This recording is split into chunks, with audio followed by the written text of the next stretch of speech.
This week we're making roasted leg of lamb with root vegetables. This is What's Cooking.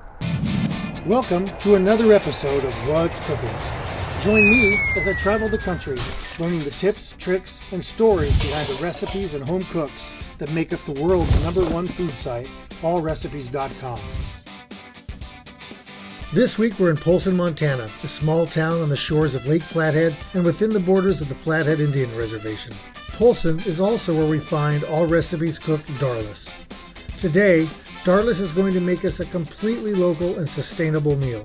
And to prove it, she's even going to introduce us to the farmer who raised the lamb and most of the vegetables that we'll be preparing today. This is What's Cooking. We're here in Darlis' kitchen and we're going to get started. Why don't you tell us what we're making today? We are making roasted leg of lamb with root vegetables. Eat local is what we're all about. We do have a local sheep rancher here. And we're going to go see him a little bit later today. We are. Okay. You'll love that. All right. What can I do to get started? Well, we're going to start with a rub for the lamb. A real simple rub because lamb is really good just kind of as is. First, grind up a bay leaf with peppercorns and red chili flakes. We're going to combine those with some rosemary. So you can tell I have a nice fresh rosemary there because it just pulls off really easily. So where did this recipe come from? Mostly I was inspired by my brother-in-law who made roasted leg of lamb for a holiday meal, and everyone loved it. The table looked beautiful, and yet he said, secretly this was the easiest holiday meal I've ever made. And I thought, well, that sounds good. So simple is always nice. Yeah. Then combine minced garlic and olive oil with the chopped rosemary. Add the flakes, some vinegar, and a bit of honey to help it all stick. Then whisk it all together. Finally, get out your leg of lamb and coat it evenly on all sides. Hold our lambs. Isn't that beautiful? Should we move on to the veggies? Move on to the veggies. Okay, so these vegetables are also, a lot of them are from the Tusick Ranch. This is how vegetables look when you don't just get them out of the grocery store. They have a little dirt on them. We just need to wash them up. We'll coarsely chop a few things, but a lot of it's just going to be left whole. I'm going to have you start just washing veggies. My recipe calls for certain vegetables, but really don't go to the grocery store just because my recipe calls for turnips. If I've got parsnips, I'm just going to use those.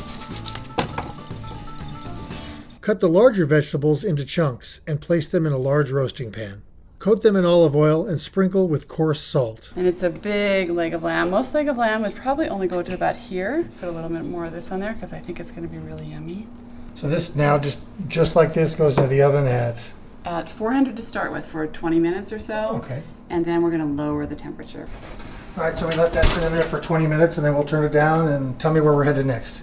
We are going to let that cook and we're going to visit Will and Jan Tusick at the Tusick Sheep Ranch. Come into the sheep ranch. All right. Let's go. Let's do it.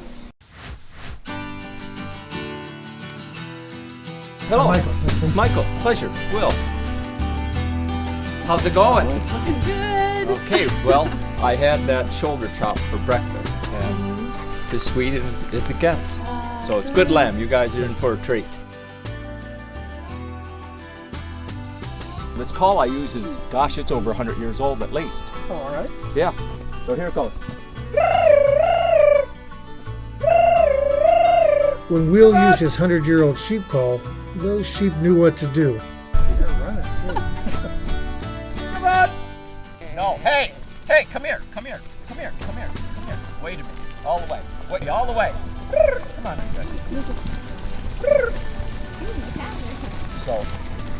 So there we go. We've got our props. Here in Montana, we love our wool. I've got wool on here today. You just can't beat wool. So the leg of lamb that we got, Yes. It's out of one of these ewes, and it would have been born in March or April of last year. It's off of the one that's limping. Yeah. And they're just grass fat. Grass fattened animals have more flavor. A ruminant isn't meant to eat grain. They're meant to eat grass. That's what old Mother Nature set them up for, and they do a very efficient job of it. Well, thank you very much. Oh, you're welcome. My pleasure. Thank you. Yeah, and enjoy that Thanks, lamb Will. and the veggies. It's going to be great. Oh, yeah. I wish I could be there. I got to go shear sheep today. Okay, Michael, so I just took the temperature of the meat, which is the only way to really tell if it's done, and we're at a little over 130, so it needs to come out now. Okay. Yeah. So we're ready to carve, and I normally let my husband do the carving, so if you don't mind. Let's let him cut. All right. Come on in, husband. Hi. Introduce yourself to Allrecipes. Daniel. Thin slices, parallel to the bone. Oh, that looks Oh good. yeah, this looks This is perfect. Montana lamb. Oh, Michael, it's like a big piece. Yeah.